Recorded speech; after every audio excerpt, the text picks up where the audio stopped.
Bendiciones, amados. Aleluya. Entonces, a ver, ¿cuál fue el salmo que leímos?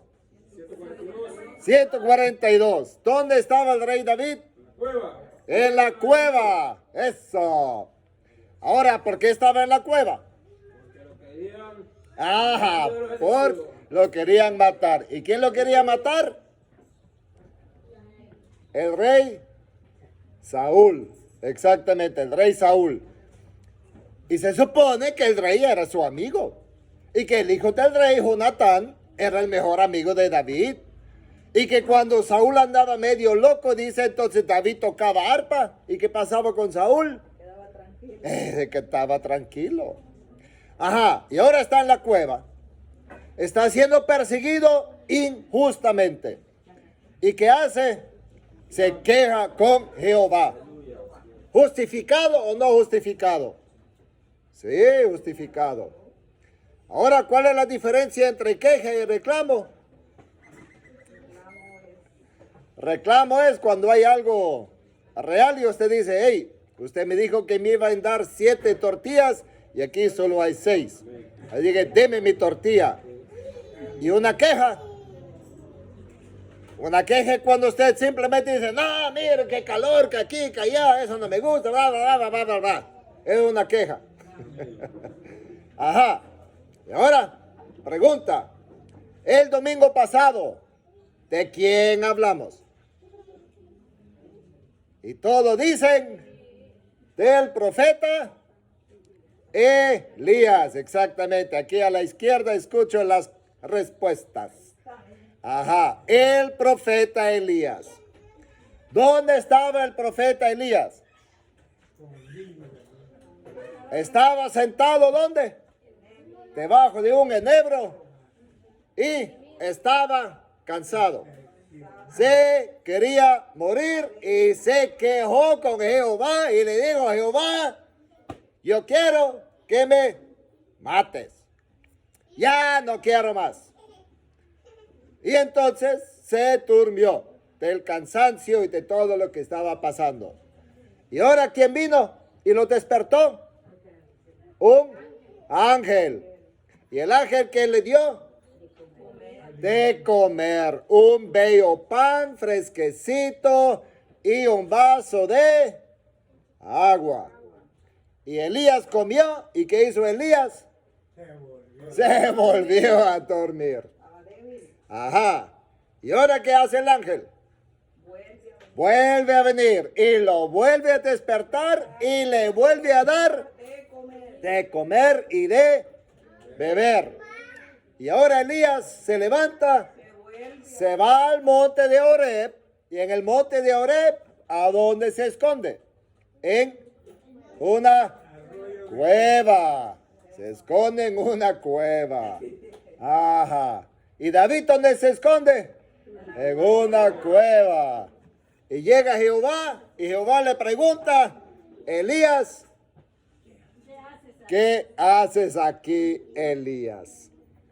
Y Elías que empieza a quejarse. Ay, Señor, tú sabes que mataron a todos, me quieren matar a mí.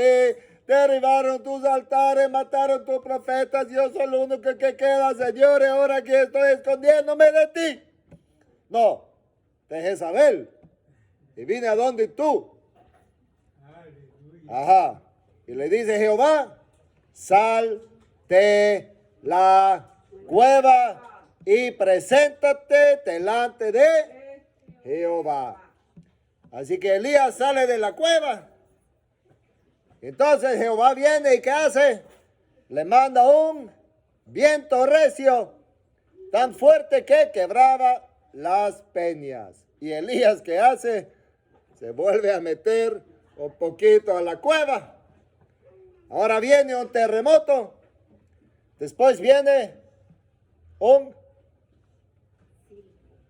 fuego. Exactamente, miren, todos lo saben. Viene un fuego. Y la palabra dice que Jehová no estaba en ninguno de ellos. Y ahora por último llega un silbo apacible y delicado. Y ahí estaba Jehová.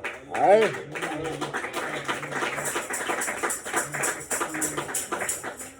De ahí Jehová le da instrucciones y le dice, ahora levántate, ahora te vas a Damasco, vas a ungir a Hazael como rey, después regresas a Israel, vas a ungir a Jehú, creo, de rey, y de ahí vas a ungir a Eliseo como tu suplente. Así que si te quieres morir, te voy a hacer el favor y te voy a matar, ¿sí o no? ¿Qué pasó con Elías? Se murió. No murió. ¿Qué pasó con Elías? Se fue en el carro. Ajá, se fue en carro de fuego. No se murió. No se murió. Uno de dos hombres en la Biblia que según la historia no se murieron. Ajá. Bueno. Entonces el Salmo del día de hoy, 142, ¿cómo compaginaba con la historia de Elías? Amén, amados. No hay nada nuevo bajo el sol. Pero, ¿de qué hablamos? De la angustia y de los problemas que tiene la gente cuando está malnutrido, agotado, angustiado. Entonces empiezan a hacer cosas y al fin Jehová solo viene, no te regaña, sino te hace preguntas. ¿Me amas? ¿O qué haces aquí, Elías? ¿Qué haces aquí? Todo lo comprende. Ahora regresando, porque hablamos de Elías y las preguntas en referencia a las preguntas que Jesús le hizo a Pedro. ¿Y cuáles fueron las tres preguntas que le hizo Jesús a Pedro? Jesús, ¿me amas? La segunda, ¿me amas? Y la tercera, ¿me amas? La misma pregunta 3 veces. Y el pobre Pedro, después de la tercera, ya estaba todo frustrado. Y dice la palabra que estaba triste porque le preguntó 3 veces. Ok, pero ¿por qué le preguntó 3 veces? Porque cada vez le dio instrucciones diferentes. Primero dice, apacienta mis corderos, así que los niños. Después, pastorea mis ovejas, así que los adultos aquí como ustedes. Y tercero, apacienta mis ovejas, que dijimos que son los de la tercera edad, los que ya son adultos, pero ya no pueden velar al 100% por sí mismos. Somos llamados a atender a todos. Bueno, ahí terminamos la semana pasada. Ahora, vamos a San Juan 21, verso 20. Y el título del día de hoy es, ¿qué te importa a ti? Vaya, ¿qué te importa a ti? ¿Y quién dijo esas palabras? Yo, porque la Biblia no lo pone así, pero ya vamos a ver cómo lo pone la Biblia. San Juan, del capítulo 21, verso 20. Y ahora, como estamos ya con las preguntas, porque Jesús no regañaba, voy a hacer una pregunta. Jeremy, ¿por qué te estás portando como te estás portando con tu mamá que te tenga que pegar? Ajá, ya tienes que contestar, pero no ahorita en la prédica. Muchachos, Jesús no regañaba a la gente. Hacía preguntas. Vaya. Entonces, ahora ya escuchamos qué es lo que hizo Jesús con Pedro y al final le dice, sígueme. Ok. Volviéndose Pedro, en otra palabra, se dio vuelta, vio para atrás. Volviéndose Pedro, vio que le seguía el discípulo a quien amaba Jesús. El mismo que en la cena, la Santa Cena, se había recostado al lado de él, de Jesús. Y le había dicho, Señor, ¿quién es el que ha de entregar? Cuando Pedro le vio, dijo a Jesús, Señor, ¿y qué de este? Ajá. ¿Y quién es el discípulo que puso su cabeza en el pecho de Jesús y le preguntó, ¿quién es el discípulo amado? ¿Quién escribió el Evangelio? ¿Quién es el autor del Evangelio del libro de San Juan? San Juan, aleluya. Entonces, volvemos a la pregunta. ¿Okay? ¿Quién es el discípulo que está viendo Pedro, que los estaba siguiendo? El apóstol Juan. Ajá. ¿Y ahora qué le dice Pedro a Jesús? ¿Y qué de este que nos está siguiendo? Y la pregunta del millón que tenemos que hacer hoy es, ¿por qué de repente Pedro, cuando estaba en discusión con Jesús, se da vuelta y dice, bueno, ¿y qué de este? ¿Qué es lo que está haciendo? ¿Por qué va para allá? Y a mí me dijiste que me vas a matar crucificado. Ajá. Y todo eso sobre mí. Ajá. ¿Y este qué? ¿Ay? ¿Y este qué? ¿Ay? Y eso es lo que está preguntando Pedro a Jesús acerca de Juan. Y ya vamos a hablar del por qué. Ahora, ¿qué le dice Jesús? Jesús le dice en el 22, si quiero que él quede hasta que yo venga, que a ti. ¿Ok? Y este famoso que a ti, yo lo traduje como, y aquí, ¿a ti qué te importa? ¿Y qué a ti? Si yo quiero que aquel den a millones, que a ti. Si yo quiero que aquel se fracture la pierna, que a ti. No te enfoques en otros, enfócate en ti, porque Jesús le dijo todo lo que tenía que hacer y después de que le dice que a ti, le dice, sígueme tú. Deja de enfocarte en otros, enfócate y haga lo que yo te mando, sígame tú. Este dicho se extendió entonces entre los hermanos que aquel discípulo no moriría. Vaya, igual murió, ¿eh? Pero Jesús no le dijo que no moriría, sino, si quiero que él quede hasta que yo venga, que a ti. Entonces, ahí empezaron a surgir un montón de historias, pero el punto es, Pedro se da vuelta, se enfoca en Juan y empieza a señalar a Juan, y Jesús le dice, hey, eso no está correcto, deja esas tonteras. Y de eso vamos a hablar hoy. ¿Por qué en nuestras vidas, tanto nosotros hacia otros, que otros hacia nosotros, empiezan a señalarnos, empiezan a acusarnos, empiezan a atacarnos y nosotros no tenemos nada que ver en el asunto? ¿Qué tenía que ver Juan en el asunto de que Jesús estaba hablando con Pedro y dándoles instrucciones? Nada.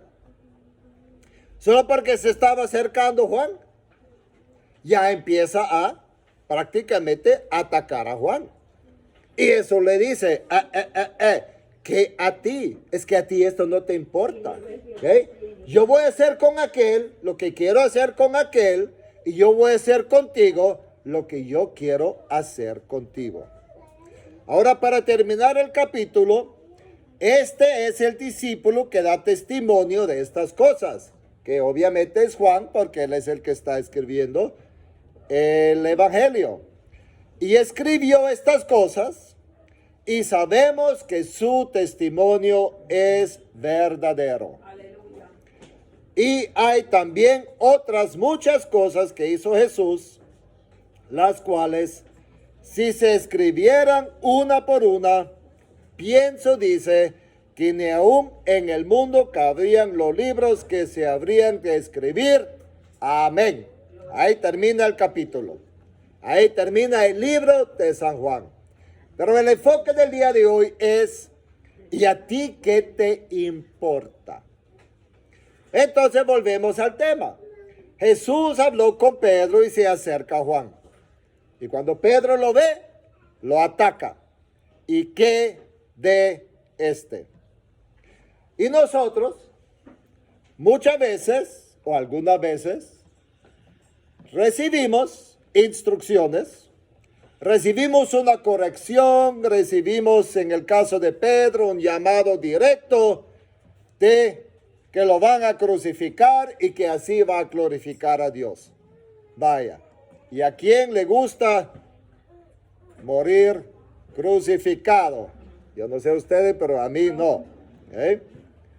Porque le dicen, cuando eres joven, tú te vestías y tú fuiste a donde tú querías. Ya grande, otro te va a ceñir y te va a llevar a donde no quieres ir. Ajá. Y de repente Pedro cambia el tema. Y de repente en nuestras vidas la gente cambia el tema. Y tú le dices a una persona, ¿y por qué tal y tal cosa? Y lo preguntas. Y lo primero que hacen es, te contraatacan y cambian el tema. Y tú dices, ¿y aquí qué pasó? Si eso no era de lo que estábamos hablando. Hablas con personas pacíficamente y de repente, ¿qué pasa? Se vuelven bélicos. Y te atacan y hasta te agreden físicamente. Y tú dices, ¿aquí qué pasó? Entonces, también levantan falsos. Hay chismes. Ahora, ¿por qué hay estos ataques y por qué hay chismes? Amados, cada uno de nosotros tenemos una vida. Y la vida de cada uno de nosotros empezó ¿dónde? En el vientre de nuestra madre. Por eso dijo un hombre, yo antes era un hombre atrapado en el cuerpo de una mujer. Vaya. ¿Y en el cual? La mamá. Yo también estaba atrapado ahí. Y aunque no estamos conscientes de ellos, porque no nos educan en esta manera, amados, cuando tú estás en el vientre de tu madre, los pensamientos, las actitudes, el estrés que tiene tu mamá, ¿a dónde termina? En el bebé. Muchos de nosotros no estamos conscientes de que todo lo que pasa a las mamás influye directamente sobre el bebé. También hemos visto que en el caso, en películas y también en el mío, ¿qué hacía yo? Mi esposa me dice, mira, me dice, échame crema en la barriga. Ah, qué bien. Ahora, ella decía para que no le aparecieran estrías. Yo, con la cremita en la panza de la doña, frotándola y bendiciendo de una vez, ¿quién? Al bebé. Yo hablándole al bebé. Mire, bebé, te felicito, vas a nacer y vas a tener el mejor papá del mundo. Y tú vas a ser igual de guapo que yo. Y tú vas a ser tan inteligente como tu papá y tu mamá juntos. Y yo no sé qué tanta tontera le dije al niño. Pero lo importante es, amados, Y se parece a usted, padre. que el niño en el vientre de la madre escucha la voz del papá. Ajá. Y si yo le hablo delicado a mi esposa, si yo la trato bien, ¿qué es lo que recibe el bebé en el vientre? Una buena vibra, diríamos aquí. Percibe la paz, percibe el amor. Y cuando nacen, están bien. Pero ahora, ¿qué pasa si pasa exactamente lo contrario? ¿Qué pasa si la mamá, por alguna razón, decide que ella no quiere el baby? ¿Qué pasa? Que rechaza la criatura en el vientre. ¿Con qué actitudes, con qué comportamientos nace el niño? De repente usted tiene un niño con un comportamiento que es diferente a cómo se espera que se comporte el niño. Y usted dice, no, ese niño que dijimos al inicio no le podemos dar, no lo podemos poner en una caja, no le podemos poner nombres ni nada, pero este niño es rebelde, ese niño solo grita, ese niño aquí que allá, y empezamos a poner cosas sobre el niño cuando todo lo que pasó es que la madre en el vientre rechazó al niño. Y cuando yo empecé a estudiar lo del exorcismo, hay muchos que están endemoniados porque las madres, cuando el bebé estaba en el vientre, rechazaron al niño y le quitaron la cobertura espiritual. Y los demonios llegaron y los demonios dijeron, aquí hay una casa sin dueño. Y si hay casa sin dueño, ¿qué hacen los demonios? Habitan. Si aquí hay casas abandonadas, como aquí la que está aquí al lado, media terminada, ¿qué clase de gente se encuentra ahí? Y no es la culpa de la casa. Entonces, amados, cuando yo empecé con el tema del exorcismo, y ya empecé a estudiar eso ya a fondo, ya sistemáticamente, era interesante cuántas veces habían dicho que los demonios se meten a los bebés y los demonios mismos lo confiesan cuando los interrogan. Nosotros entramos en el momento que la mamá rechazó al bebé y le quitó la cobertura espiritual. Y uno dice, bueno, ¿y el bebé qué culpa tiene? Ninguna. Pero solo porque el bebé no tiene la culpa, las leyes espirituales que establece Jehová no quedan inválidas. Entonces, amados, tenemos que tener mucho cuidado de cómo tratamos a nuestro cuerpo. Y para los que están jóvenes y los que quieren tener hijos, cuidado cómo ustedes han ya enfocado su futuro.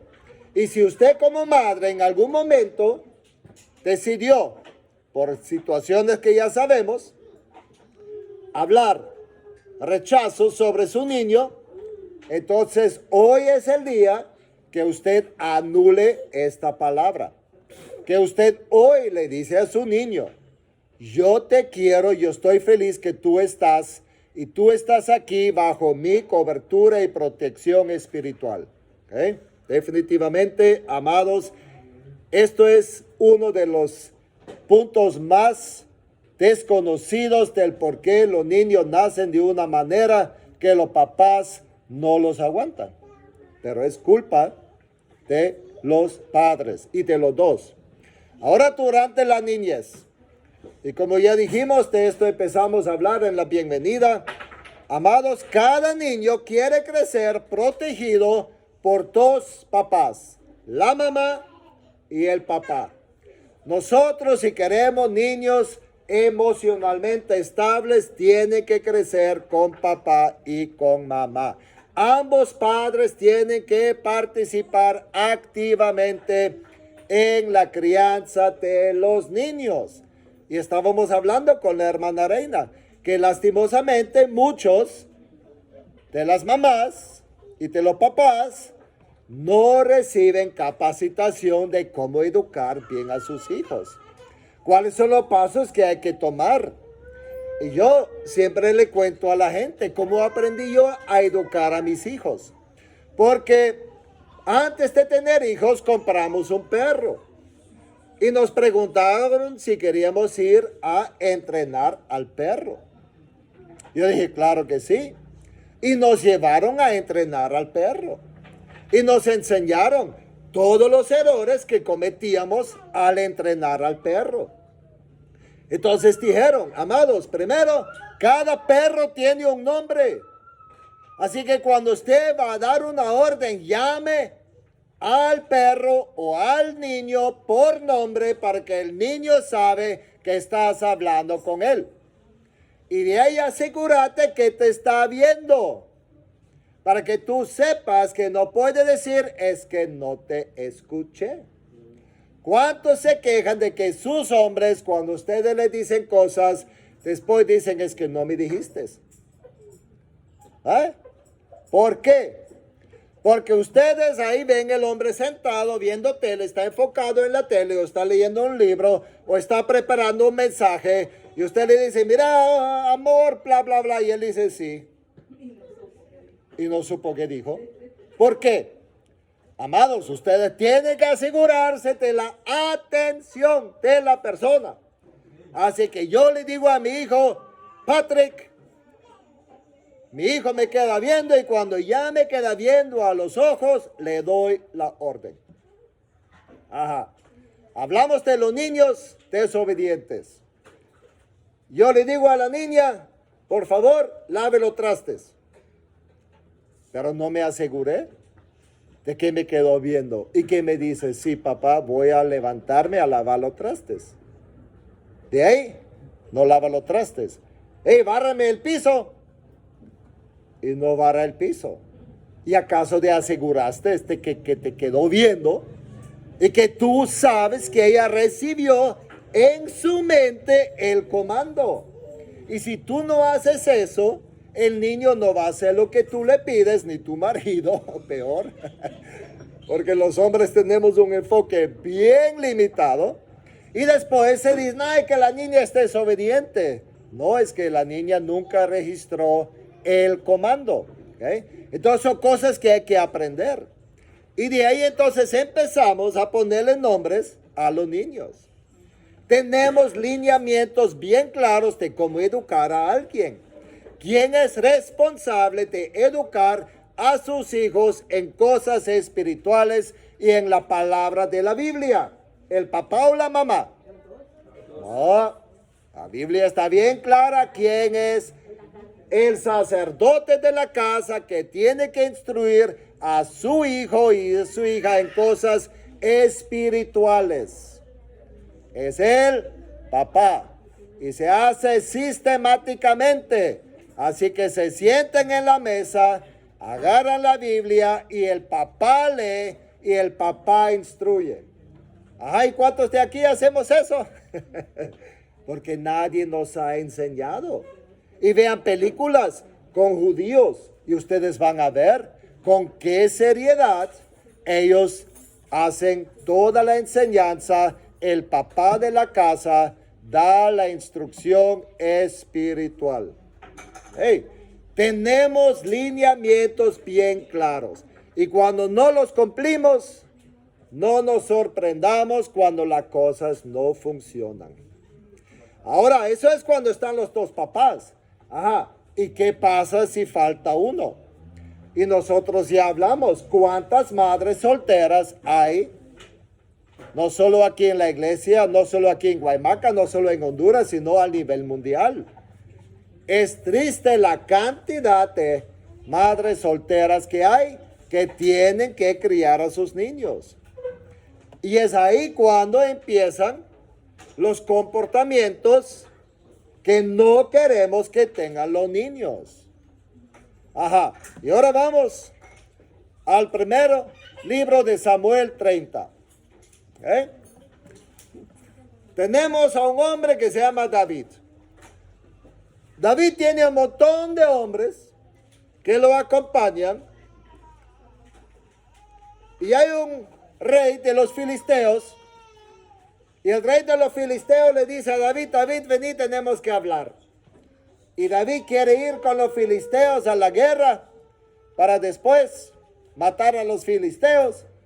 Ellos de alguna manera, hay uno ahí que dice, ¿saben qué? No conviene que David nos acompañe. ¿Y qué tal si él después nos mata por atrás? Nos traiciona. Y David va con los 400 hombres de guerra, habla con él y le dicen, David, aquí no vas a participar. David dice, bueno, está bien. Regresa a su casa. ¿Y qué pasa cuando regresan a la casa? Primero de Samuel 30. Cuando David y sus hombres vinieron a Ziklag, al tercer día, los de Amalek habían invadido el Negev y a Ziklag, y habían asolado a Ziklag y le habían prendido fuego. Vaya, ¿quiénes invadieron la ciudad? ¿Quién le prendieron fuego? Los de Amalek. Y se habían llevado cautivas a las mujeres y a todos los que estaban ahí, desde el menor hasta el mayor. Así que se llevaron las mujeres, porque los hombres andaban con David, se llevaron los niños y se llevaron los ancianos, pero a nadie le habían dado muerte, sino se los habían llevado al seguir su camino, para después probablemente venderlos como esclavos. Vino pues David con los suyos a la ciudad, y he aquí que estaba quemada, y sus mujeres y sus hijos e hijas habían sido llevados cautivos. Entonces David y la gente que con él estaba alzaron su voz y lloraron hasta que les faltaron las fuerzas para llorar. ¿Qué les faltaban? Las fuerzas. ¿Qué le faltaban a los discípulos cuando regresaron de pesca? Las fuerzas. Por eso Jesús les dio primero de comer. ¿Qué le faltaba a Elías después de que lo amenazaron de muerte? Las fuerzas. ¿Y qué quería hacer? Acostarse a morir. ¿Okay? A morir. Jehová, máteme. Ok. Ahora vemos que David y sus 400 hombres. ¿Quiénes? 400 hombres, ¿con quién? Con David. Así que todos juntos, el líder y su pueblo masculino, guerreros, lloraron. Y la Biblia nos dice por qué. Porque aún a las dos mujeres de David, Ahinoam israelita y Abigail, la que fue mujer de Nabal, el de Carmel, también eran cautivos. Así que, así como se llevaron las mujeres y los hijos de los soldados, igual se las llevaron a David. Así que no había ninguna diferencia entre todos ellos. Ahora volviendo al tema, ¿cómo estaban los soldados? Lloraron, alzaron su voz hasta que les faltaron las fuerzas.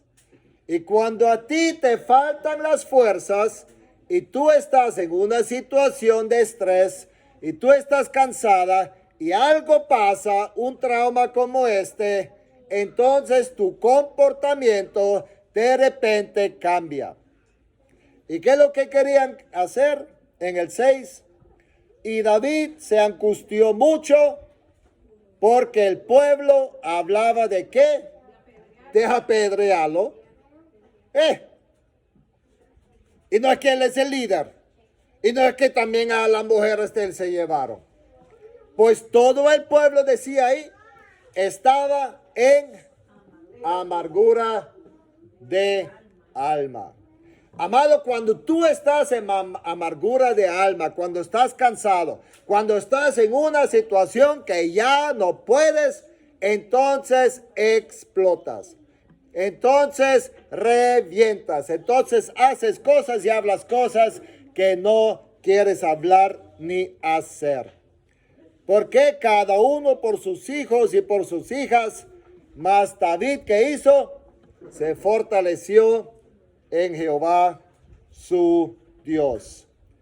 Amados, y la pregunta del millón es, ¿qué culpa tenía David que los amalecitas llegaron a llevarse a sus hijos y a sus mujeres y a quemar el pueblo? Y la respuesta es, ninguna.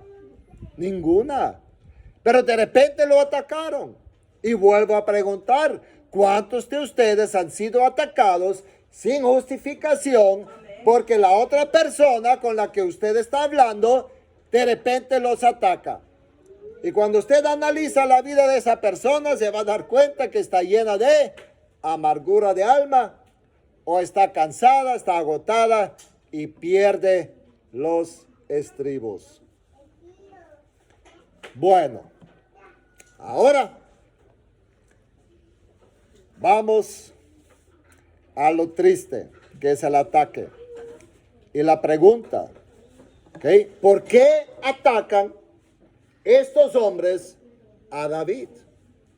Y tenemos que ver que hay algo que se llama proyección. o transferencia. David era un hombre en el liderazgo. Y la gente andaba angustiada.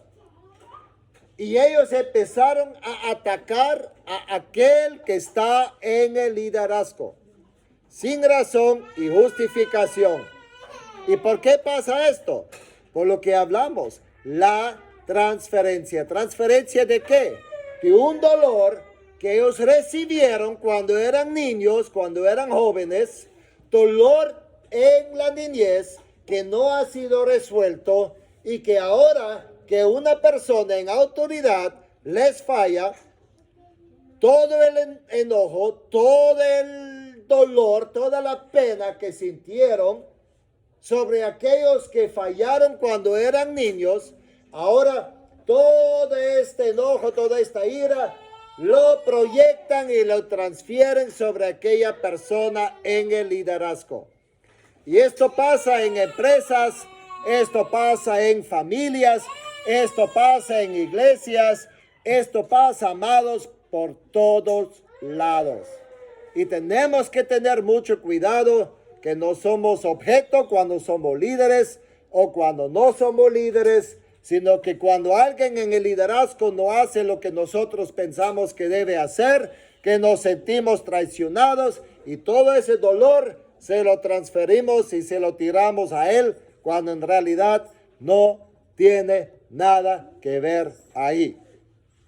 Pero para eso tenemos que ver qué clase de hombres eran estos que estaban con David.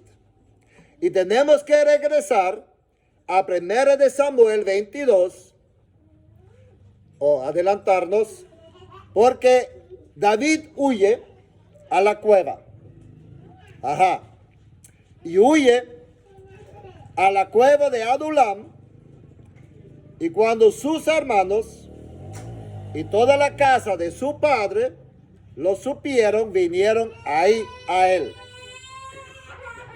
Y dice en el 2, 1 Samuel 22, 2, y se juntaron con él todos los oprimidos y todo lo que estaba endeudado y todos los que se hallaban en amargura de espíritu. Y David fue hecho jefe de ellos y tuvo consigo como 400 hombres. Estos hombres, amados, tuvieron un pasado. ¿Y qué causó el pasado en ellos? ¿Qué pasó? La falta de un padre, como hablamos. ¿Qué causó el rechazo en el vientre? Todo lo que hablamos. Y no sabemos qué exactamente pasó con cada uno de ellos. Pero lo que sí sabemos es que ya como adultos, ¿cómo vivían? Eran personas oprimidos, estaban endeudados y estaban amargos de espíritu. Y aquí tenemos esa lista de los hombres. Entonces todo este dolor que traían a la cueva cuando se juntaron a David, toda esa traición, todos los problemas de la niñez, ahora lo descargan sobre David porque están cansados de haber llorado tanto, están en angustia por todo lo que pasó, sin saber si sus esposas y sus hijos vivían todavía y si había manera de rescatar y restaurarlos. Y aquí es donde nos encontramos. El dolor de estos hombres proyectados sobre David. Y ahora vamos a las estadísticas, amados. ¿Sabían ustedes que en los países latinos, inclusive España, 1 de cada 5 delincuentes en prisión es menor de edad y es varón? 1 de cada 5. ¿Okay? Y de estos, el 85% en promedio viene de hogares donde no hay papá. No es tanto que no hay mamá. Los hogares donde hay papá y falta la mamá, no cambia la estadística en lo que son padres donde está la pareja. Pero cuando hay madres solteras, cuando falta el papá, la estadística cambia. El 85% de los que están en la cárcel, de estos delincuentes, son porque hay falta de papá. Amados, la falta de un padre, la falta de educación de un hombre, desde la niñez, causa que estos hombres, estos 400 hombres, llegan a donde David y son personas oprimidas espiritualmente, son personas endeudadas porque no logran conciliar el tema financiero y amargados. Y esto, amados, es grave. Es grave, grave, grave. Porque si ustedes, como aquí en una iglesia, tienen a tanta gente, y sabemos que la mayoría de ustedes vienen de hogares con madres solteras o tienen hogares con madres solteras, ¿cuál es la probabilidad de que sus hijos sin Cristo se convierten en delincuentes y cuando hay conflicto tiran el enojo sobre la autoridad y te matan los policías y te matan a los que deben estar ahí para ayudarlos? ¿Eh? Esto, amados, es grave. Y nosotros somos llamados a contrarrestar todo esto. La proyección, la transferencia del dolor del niño hacia una persona en autoridad, cuando ellos están ya adolescentes, llegando a ser adultos, porque no han logrado conciliar su vida a causa de la falta de un papá. Este enojo, este dolor por sentirse rechazado, abandonado, ¿y cuál fue la palabra de anoche? Que siempre menospreciado. Todos estos sentimientos que tienen los niños, cuando hay estrés, cuando hay hambre, cuando hay peligro, ellos transfieren todo esto sobre personas en autoridad y empiezan a atacar, a matar y a hacer desastres. Y tenemos que hacer todo lo posible para contrarrestar eso. ¿Por qué es tan importante que nosotros atendemos a los niños en los comedores? Porque es nuestra responsabilidad dada por Dios, no porque nos la inventamos, de atender a estos niños, de formar parte de aquellos hombres y mujeres que somos los ejemplos de cómo se puede vivir una vida en Cristo, de alimentarlos, de mostrarles amor y de contrarrestar esa amargura y ese dolor. Querían matar a David y él no tenía nada que ver en el asunto. David no era responsable que les robaron las mujeres y los hijos. David no era responsable de todo el abuso, desprecio, rechazo que vivieron como niños. Nada de eso tenía que ver David. Nada tenía que ver Juan en la situación de Pedro con Jesús. Y aún así las preguntas siempre es, bueno, ¿y aquel qué? Porque cuando nosotros no logramos conciliar adecuadamente nuestro dolor y sanarlo, vamos a estar atacando personas y no tienen nada que ver en el asunto y no hay justificación por qué hacerlo. Y lastimosamente, amados, muchos de los que son atacados son nuestros propios cónyuges. Porque nosotros pensamos que nuestros cónyuges deben ser aquellas personas perfectas que nos resuelven los dolores del pasado y no son aquellas personas perfectas. Así como nosotros no lo somos para ellos, ellos no lo son para nosotros. Y hoy es el día que nosotros tenemos que decir, Señor, yo no me voy a enfocar en otros, yo me voy a enfocar como lo hizo el rey David en ti, porque decía la palabra que David buscó a Jehová. Jesús le dijo a Pedro, tú sígueme, tú enfócate en mí, Jesús. David se enfocó en Jehová y nosotros, si estamos en esa misma situación, ¿en quién nos tenemos que enfocar? En nuestro Señor Jesucristo. ¿Y quién es el que vive en nosotros y conoce lo más profundo de nuestro corazón?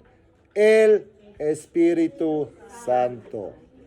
Entonces, amados, el día de hoy tenemos que sanar estas heridas, las que nos fueron hechas a nosotros y aquellas heridas que nosotros infligimos en nuestros hijos, y declarar sanidad, restauración y al fin liberación.